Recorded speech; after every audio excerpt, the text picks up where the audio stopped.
Porque yo no les mandé un mensaje, si no van, no son de Dios. No. Ellos determinaron ir. Los que no fueron, no analizaron igual a los demás. Bueno, ellos son libres para ir y para no ir también.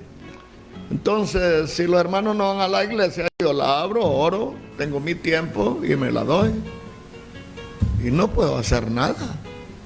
Dios me mandó a predicar su palabra, a servir a los hermanos, a enseñarles la palabra como es debido, pero no puedo hacer nada más. Entonces dice, oyendo lo de Saúl, Dios te ha desechado hoy, le dijo Samuel a Saúl. Dios te ha desechado como rey ahora y ha buscado un prójimo mejor que tú. Oiga, si nosotros no cumplimos en la palabra de Dios, nos va a sacar. Y Dios va a buscar otro hombre mejor que nosotros, más leal. Hay hombres leales en el Evangelio, mientras hay hombres desleales. Hay hombres que están buscando predicar, ser pastores, están buscando, pero no hacen la obra de Dios. Ellos están queriendo dominar un grupo de personas, pararse al frente, predicar lo que no viven.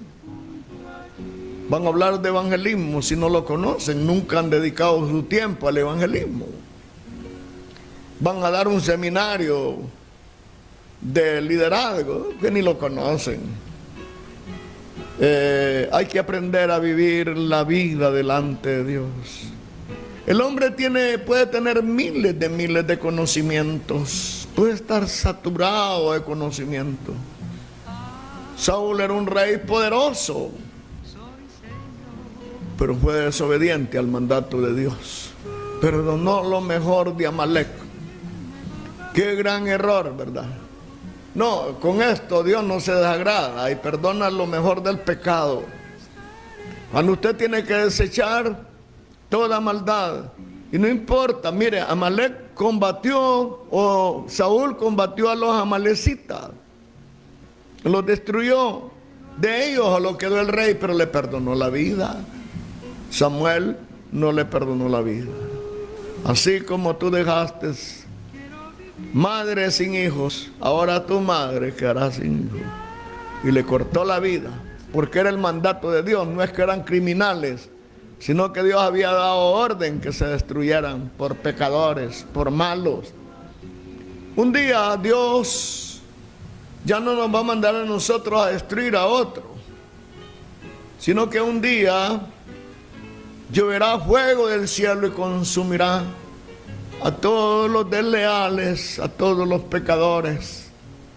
Serán consumidos por el fuego que descenderá del cielo, y luego serán encontrados con el Señor del gran trono blanco, grandes y pequeños, y los libros serán abiertos, y el que no se haya escrito en el libro de la vida será lanzado en el lago que arde con fuego y azufre. Ahí será, hermanos y amigos, la cosa más temeraria para el hombre, cuando el hombre deseará una oportunidad, pero ya no hay más oportunidad. Recuerde que usted debe de vivir hoy como es digno del Señor y tratar de salvar a los pecadores, porque la puerta se cerrará. Ya no habrá más oportunidad. Ya no habrá más manera de ser salvo. Un día la iglesia sea arrebatada, la puerta se cerrará. Y el hombre deseará oír un mensaje, pero ya no habrán predicadores y habrán ido al cielo. Y si acaso quedan, van a ser los hombres que predicaron la palabra sin vivirla, sin conocerla, sin respetarla, sin honrar a Dios. Predicaron la palabra sin temor de Dios. Dijeron cualquier cosa, se prepararon para dar grandes enseñanzas, para hacer, ¿qué le digo? Se vuelven conferencistas, campañistas. Pero ellos no viven la palabra. La predicación del evangelio es a través de la vida. Es un diario vivir en la comunión de Dios. y no para agradar a los hombres. Oiga lo que dice la Biblia, aquí seguimos. Por lo cual también nosotros damos gracias a Dios sin cesar, de que habiendo recibido la palabra de Dios que oíste de nosotros, dice Pablo, recibisteis no la palabra de hombres, sino según es en verdad la palabra de Dios, el cual obra en vosotros lo que creísteis. La palabra de Dios. No recibiste, dice el apóstol Pablo, palabra de hombre. No recibiste la palabra de hombres, sino según es en verdad la palabra de Dios. Qué lindo. En la cual obra en vosotros que creíste. La palabra hace una operación en nosotros que hemos creído en el Señor Jesucristo. Vamos a ver aquí en Filipenses capítulo 2, versículo 13. Porque Dios es el que obra en vosotros, así el querer como el hacer por su buena voluntad. Dios obra en nosotros. Dios es el que obra en nuestra vida, así como el querer y el hacer por su buena voluntad. Entonces nosotros no podemos hacer lo que nos agrada, sino que lo que Dios pone en nuestra vida, porque Dios es el que obra, es el que en vosotros obra, así el querer como el hacer por su buena voluntad. Entonces lo que queremos y lo que hacemos viene de parte de Dios en nuestra vida. Qué linda es la palabra que nos guía y nos enseña para vivir una vida al agrado de nuestro Dios, a la voluntad de Dios, una vida enérgicamente sometida a la voluntad de Dios, con toda la voluntad, con todo su corazón, con todas sus fuerzas, con todo su entendimiento, rendido a los pies del Señor. Tal como soy, sin más decir que a otro no puedo ir, y tú me invitas a venir, bendito Cristo, heme aquí. Qué lindo es cuando usted dice, heme aquí, Señor, heme aquí, aquí estoy, aquí está mi vida delante de ti. Ayúdame a operar de acuerdo a tu santa voluntad. Haced todo sin murmuraciones y contiendas, porque para que seáis irreprensibles, sencillos, hijos de Dios. Qué linda la palabra. Sin culpa en medio de la nación maligna y perversa, entre los cuales resplandecéis como luminares en el mundo, viviendo entre medio de una nación maligna y perversa. No lo digo yo, lo dice la palabra, que los cristianos fieles y verdaderos viven entre medio de una nación maligna y perversa. Oiga, eso es lo que dice Dios a través de su palabra. Si esa palabra fuera mía, no tiene peso. No tiene peso. El valor de la palabra es que es la palabra de Dios. La Biblia es la palabra de Dios. Es el libro infalible. Es la voz de Dios. Dios hablando a nuestra vida. Algunos dicen, Dios me habló, como que Dios les habla audiblemente. Dios nos habla a través de esta palabra. Cuando usted lee la Biblia con reverencia, cuando usted lee la Biblia con humildad, con sinceridad, reverenciando, honrando el nombre de Dios, esta palabra nos habla. Esta palabra es fuego en nuestra vida. Esta palabra arde en nuestros corazones. Y aquí nos ordena hacer como el querer y el hacer por su buena voluntad.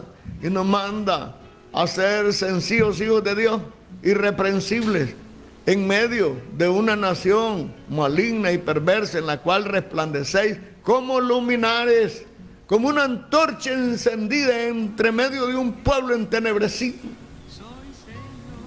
Usted podía ver en las iglesias el día de ayer. No me diga que tenía miles de personas.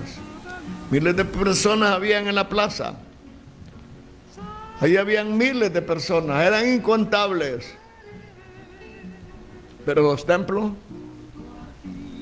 unos poquitos. Y a esto que a regañadientes, cantando sin voluntad, estando en la reunión sin deseo, acaban de sentarse y empiezan a ver la hora, empiezan a bostezar, empiezan a retorcerse, empiezan a entrar y a salir.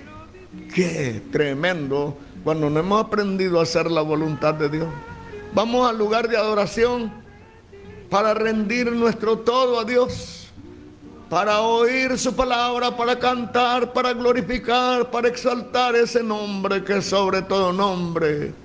La gente va a la iglesia a retorcerse, va de ver para atrás, pasa una mosca y hay que darle fin a dónde se va a pegar. No tienen reverencia, no están en lo que están. Apenas hace un ruidito alguien, un niño, alguien en la puerta, suena una tabla, todo el mundo para atrás. ¡Qué irrespeto a la adoración a Dios! Han ido para distraerse. Ese no es centro de distracción, es un centro de regeneración, donde se oye la palabra de Dios. ¿Cuántas veces tenemos basurita en el corazón que necesitamos ir a la fuente para lavarnos y limpiarnos? Que nos limpie la sangre de Cristo, nos lave, nos purifique. Como decía ayer tarde el hermano, hay que autoexaminarse, hay que autocriticarse, hay que autoseñalarse. Señor, a mí me hace falta, a mí me hace falta, a mí me ha costado bastante, me ha costado bastante. Una de las cosas es que yo he confiado en los hombres y tengo un problema y se los confío a los hombres. Y esa no es la solución. Usted no le ande confiando nada a nadie. Y examine su pastor. Si su pastor no es una persona que guarda, no le diga. Pruébelo. Diga algo. Y si él se lo divulga, no le vuelva a tener confianza. Deja de ser para usted un hombre de Dios. Y no lo puede tomar como un siervo de Dios. No. Los hombres de Dios verdaderamente mantenemos el equilibrio. Y cuando fallamos, vamos al Señor. Yo he tenido que ir al Señor. Perdóname, Señor. Perdóname, Señor. Le cuenta a usted a su pastor los problemas, ya lo saben en la casa, ya lo sabe la esposa, lo saben los hijos, lo saben todos, lo saben los demás hermanos. Qué pena.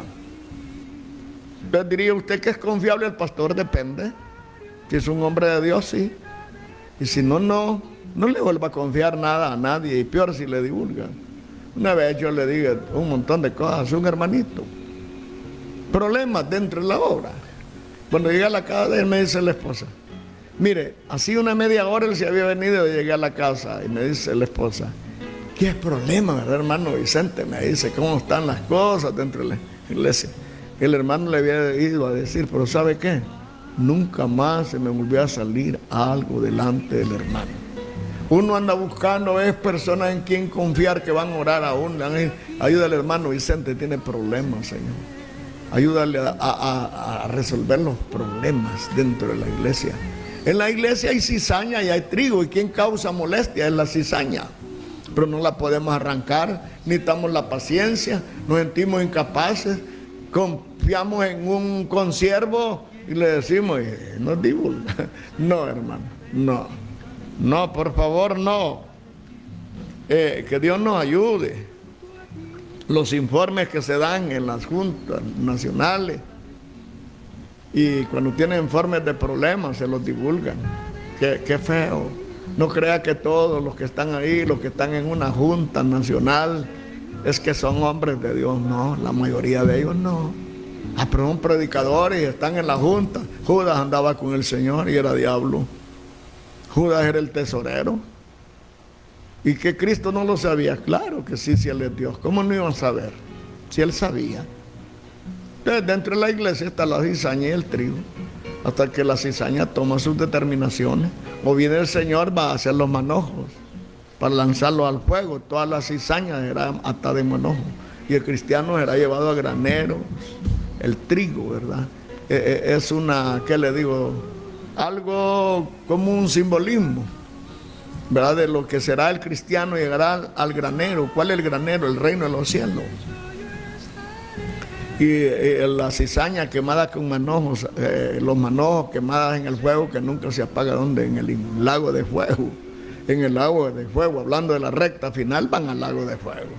Entonces, hermanos y amigos, tenemos la belleza de la palabra que estamos estudiando, predicando, porque vosotros, hermanos, habéis sido imitadores de las iglesias de Dios en Cristo Jesús, que están en Judea, pues habéis padecido también vosotros las mismas cosas de... ya me empañaron los lentes. Las mismas cosas de los de vuestra propia nación, como también ellos de los judíos, los cuales aún mataron al Señor Jesús, y a sus propios profetas, y a nosotros nos han perseguido, y no agradan a Dios, y se oponen a todo lo que, a todos los hombres. Los judíos son opositores al evangelio. Ellos son el pueblo de Dios y ellos se consideran el pueblo de Dios, pero no pueden permitir, aceptar que se les hable de Jesucristo. No califica, dijo una judía erudita, no califica a Jesucristo para ser el Mesías, y le ponen un sinnúmero de pretextos. Ellos siguen esperando el Mesías. Poquito les hace falta para que venga el Mesías y ponga la paz. Al aparecer el anticristo pone la paz, una paz ficticia, por 3 años y medio, aliados de los judíos y de todas las naciones, aliadas con el gobierno mundial, que durará un poquito más que los gobiernos aquí en Latinoamérica, de 4 años en Honduras, de 5 años en El Salvador. Y durará 7 años, un poquito más que ellos. 2 años más del Salvador y 3 más de los de Honduras. Será larguito a 7 años, y 4 años se hallan largos en los gobernantes. Están los nacionalistas y se hallan largos. Que cambien, necesita el pueblo cambio. Están los liberales, se hacen largos, necesitan cambio. Hoy están los del libre y quieren cambio. ¿Qué cosa va? ¿Cuál es el cambio que buscan? El manejar, estar en la cabeza, manejar las arcas del país. Que liberales y nacionalistas y todos los que han empobrecido este país, lo han empobrecido. Mire cuánto gana un ministro, cuánto gana un diputado, cuánto ganan los ministros, cuánto ganan todos. Más bien yo creo que en estas comunidades un doctor tiene un sueldo bien bajito, los maestros y todos ellos que deben de ser bien pagados son los de menos salario. Los grandes, los ministros arriba ganan gran billete, pero gran cantidad de doctores, mayormente en las áreas urbanas, rurales, en estos pueblos como Jesús de Toro, no tienen un salario muy elevado. Es poco lo que ganan.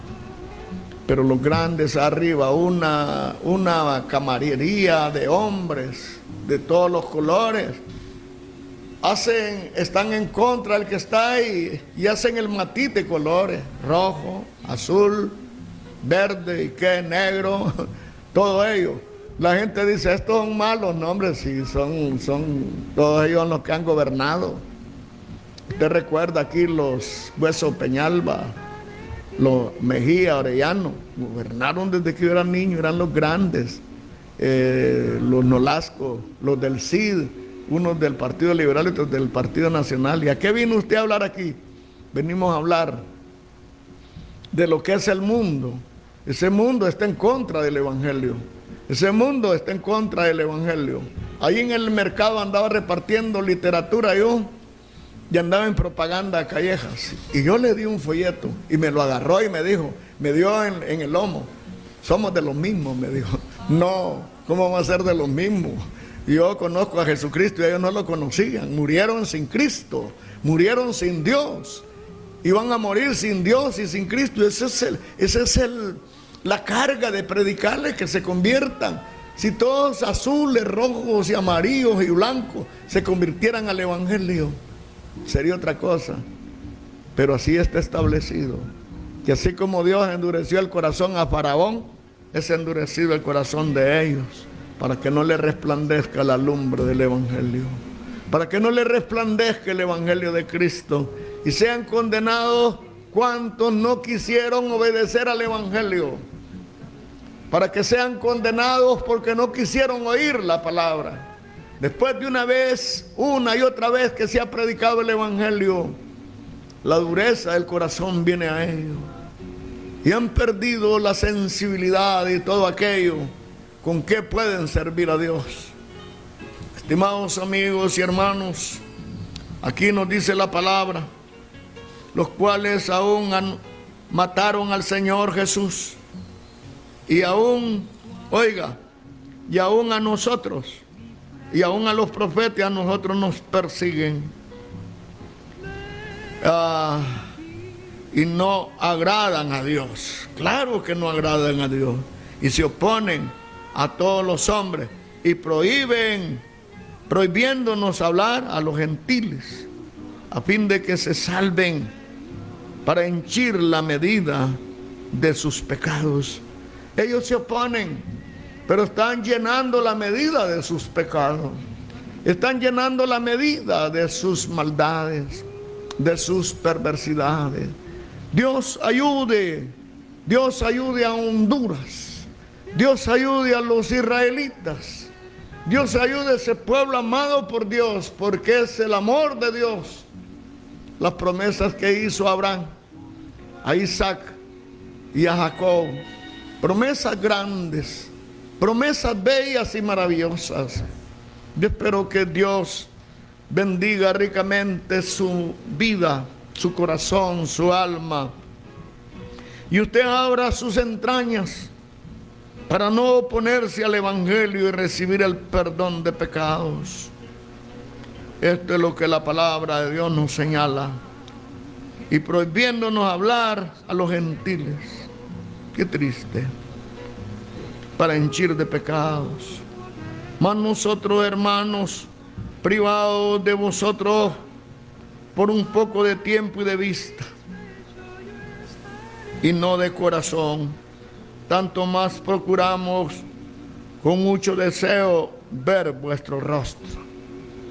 El deseo de Pablo de ver el rostro de los hermanos, por cual quisiéramos ir a vosotros. Yo, Pablo, a la verdad, una vez y otra, mas Satanás nos embarazó. ¿Sabía usted que Satanás se opone al Evangelio? Y que Satanás apoya a predicadores y los unge con espíritu de engaño para oponerse al Evangelio y perderlos a ellos. Haciendo milagros mentirosos, Satanás se opone. Hemos estudiado profundamente lo que es Satanás, tratando de conocerlo. Nadie puede ir a la guerra sin conocer al enemigo, cómo está preparado. ¿Cómo va a ir a pelear usted con un ejército que tiene 1 millón de soldados y usted solo tiene 100, o solo tiene 1000 o 10,000? Ante 1 millón hay que buscar la paz y hacerse a un lado. Es un error de los pueblos que agitan aquellas naciones que están preparadas para la guerra sin poderles aguantar. Entonces también nosotros tenemos que prepararnos para luchar contra Satanás. Satanás se opone a la predicación del Evangelio. Satanás está en contra de usted, hermano. Va a ir a evangelizar y viene la tormenta y ya no va. Ya no va. No, yo tengo pena de que los hermanos le tienen miedo a la lluvia, le tienen miedo a la calor. Mire que una hermanita apenas tuesta café. No voy a ir porque tosté café, pero si es bailadora, ¿cree que se detiene? No, se enyaguala y dicen el nombre de Dios, pero el Dios de ellos es Satanás. No es el Dios grande, todopoderoso. Porque Dios no está de acuerdo con todo eso. Dios no está de acuerdo con los berrinches que hacen los pueblos. Dios está en contra. Dios está en contra. Dios es paciente. Dios le bendice, llueve sobre su casa, sobre sus sembradíos. Sus vacas gordas dan mucha leche. Sus bueyes que ara la tierra muy hermosos. Y usted ara y cultiva las tierras, sacan los arrozales. Y miren, muchos bien enjaranados. ¿Cómo les va a ayudar Dios? Se han apartado la mirada de Dios, se han vivido una vida media y han ido de mal en peor y no se han podido parar. ¿Por qué? Porque no viven al agrado de Dios. Porque no vive de acuerdo a la voluntad de Dios. Porque ha alejado esa fidelidad hacia Dios, quizás nunca la tuvo. De mira hombres caídos, apartados del evangelio, apartados del reino de Dios, nunca fueron fieles a la palabra de Dios. Eran predicadores del evangelio, pero no lo conocían. Dice la palabra de Dios que el que conoce a Dios no peca, pero el que peca no le ha visto ni le ha conocido. Es imposible. Estamos expuestos, vivimos en un mundo donde no somos inmunes al pecado, donde estamos expuestos a las tentaciones, pero también tenemos la protección de Dios. Cuando nosotros somos débiles y no podemos resistir las tentaciones, vamos a Dios y Él nos guarda, Él nos sostiene, Él nos bendice grandemente. Yo espero que esta tarde Dios bendiga grandemente su vida y que verdaderamente usted esté preparado para predicar la palabra de Dios, no palabras de hombres.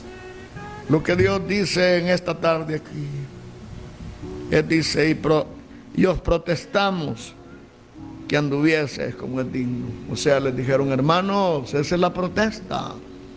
Les exhortamos a caminar como es de acuerdo a la voluntad de Dios, que caminen en agrado a Dios, como es digno de la voluntad de Dios, que no se salgan, que ustedes apoyen el evangelio. ¿Cómo va a ir a evangelizar usted, hermano, si usted no tiene tiempo para orar? Usted no tiene tiempo para leer la Biblia. Los que se levantan a predicar el evangelio y tienen deseo de ir por las aldeas, los caseríos, ir al otro barrio, son hombres que viven en la presencia de Dios. Que Dios los levanta de la rodilla. Que Dios los levanta de la rodilla. Estaba orando y Dios me levantó una vez y me puse el parlante. Y ahí en la esquina había, en el tapial era abajo de la escuela John, a la par de doña Nina. Ahí ponía el parlante. Y ahí predicaba, ponía música. Cuando dos hermanos míos salieron de la cantina peleando, el mayor y el menor mío. Y yo vi aquel espectáculo, no dejé de predicar, con mucho dolor en el corazón, viendo a mis hermanos en la cantina y yo predicando la palabra. Otra vez estaba orando y me levanté a predicar. Solito, no había nadie conmigo. Fue el 1997. Hice una campaña de predicación desde el miércoles, jueves, viernes, sábado y domingo. Concluí el domingo. Y ahí puse el altoparlante y prediqué. Y oraba. Pero un día, fue creo el sábado o el viernes, hice el llamamiento. Y ahí estaba un hombre borracho y levantó la mano. Y dijo, yo acepto al Señor Jesucristo. Miren, nos arrodillamos en la acera ahí de la John, en la esquina de abajo. Ahí nos arrodillamos. Hicimos la oración de fe. El sábado no había nadie más que él. Hice la oración, nadie más llegó. Solo ese varón aceptó. El domingo concluimos la campaña. No había gente ahí, pero le predicamos a Jesús de Toro con el alto parlante que tenía yo, que era muy poderoso. Me oían hasta en Maye.